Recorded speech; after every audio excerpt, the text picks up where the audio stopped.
temperature is not been the key thing in both of those works, and also this sort of exploration of using disposable cups.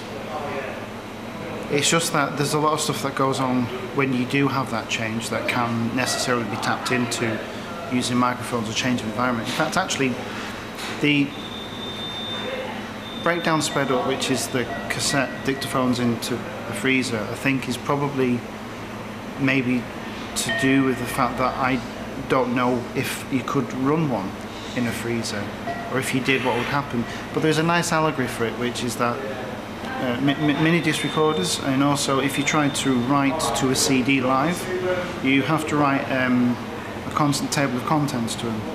So what you can do is you can actually, with the mini disc player, in a very, very cold environment, you can record sound, or you can just have it recording, and it works and it works. And it's quite likely that when you press stop, none of that information is on, because the table of contents isn't written. With a cassette, with something which is purely mechanical, not optical, it's an analog, it's a physical device. It is a physical recorded medium. You can affect that material within that in a variety of ways, and temperature is something which we know changes things, heat, freezing things. The dictaphone piece, when it's used in the freezer, it's something that if you were to go into that environment, you wouldn't experience anything other than it slowing down. It's actually the playback of it that's really interesting, because by freezing it or cooling it down effectively, it just slows it.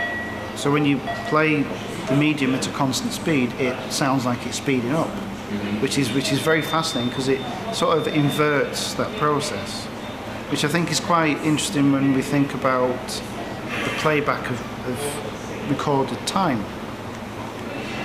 You sort of invert that in a way, because you have the time that you're in now, and you have this recorded time, and it creates a new experience every time you listen to something. And that process becomes very evident in that work, because the whole thing is evidently speeding up. The ice record piece, the influence for that, it's called Moto Semplici Cantabile, which is a title of work by Beethoven. And that's because I read a book that was about descriptions, that was filled with descriptions of listening. A completely fictitious book. I'm not going to tell you what it is. But there was a description of ice cracking in it, which was whilst the listener of the book was listening to Beethoven in a concert. So it was just a nice idea, well, maybe you could take that piece of work and turn it into ice and then try and play it back. And the only way I can think of doing that is to make a record that melts. There's other artists who have worked with ice records on turntables, the scratching into ice, or doing stuff like Katie Patterson took some glacial ice and she made a record of recording and then left it to melt. And that record doesn't exist anymore. It's very poignant and beautiful. But with that work, the idea was that maybe you have all these recorded times. There's also the same piece played by different pianists, different record versions.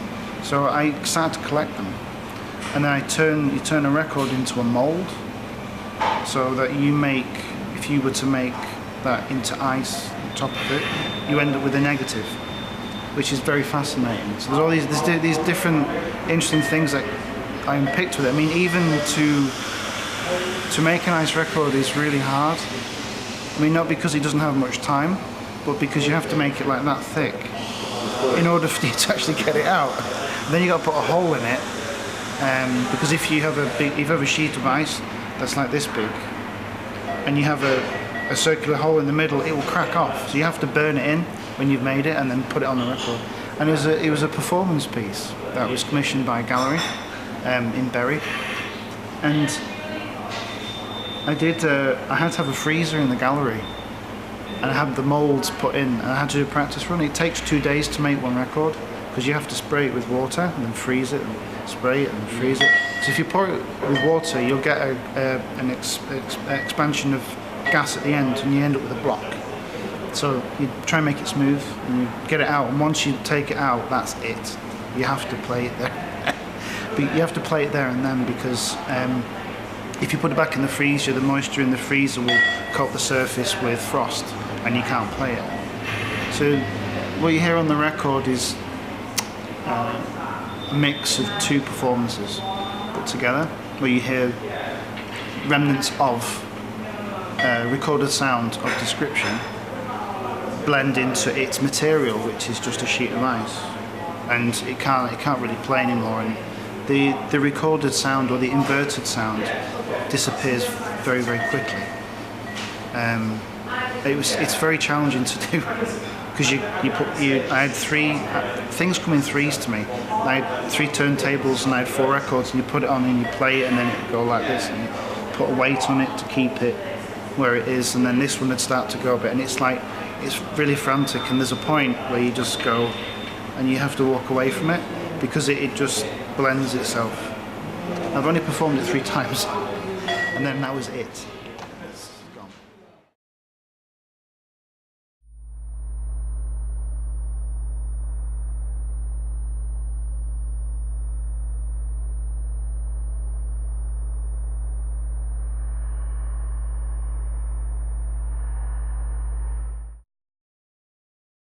Yeah, it happens. I think it's happened a lot. I mean, on a sort of more national scale, you'd probably say that people who live in London are outpriced and move to other cities like Huddersfield, for example. I mean, the reason why I moved out of Manchester was because I worked for a university, and I lost my role, lost my job. I got a payoff.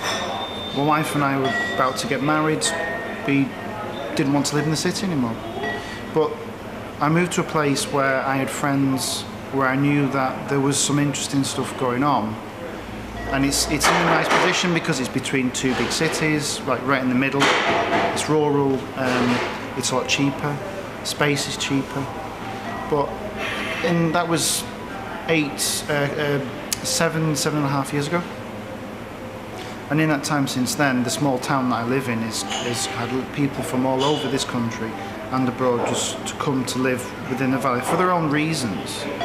But there's a very interesting mix of influence, visual arts, music. There's a big thing in the valley where I live of psychedelic rock, which I think is typical for West Yorkshire.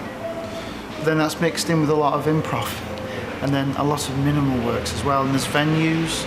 There's every other place has got a committee, so you can probably easily arrange a concert somewhere. It's quite affordable. You're next to a train station that goes to a big city. It's quite advantageous. I ran a concert series for a year in Todd, off the same sort of idea of what I was running when I was in Salford, and that didn't work because what was already a small number of people coming in the big city became pretty much nothing. It was very difficult to translate that. So you have to allow other influence, and other people are there, and it becomes even more interesting, I think. But it's something that I think there's going to be more of that, especially after Brexit.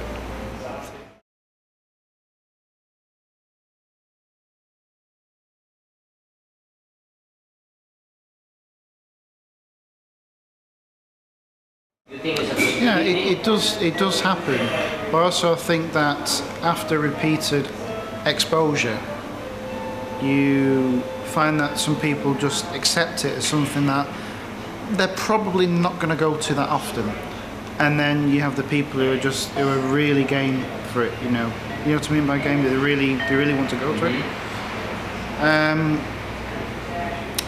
Where I live, there is a pub that's run by a lady from Thailand whose husband runs psychedelic improv nights, and they have people from all over the place come in. Last week they had a World Championship snooker player who DJs now, DJing there.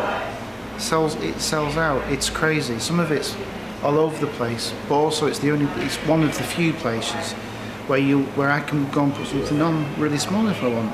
People do come to it. They're exposed to it. Whether they would come to that again is a different matter.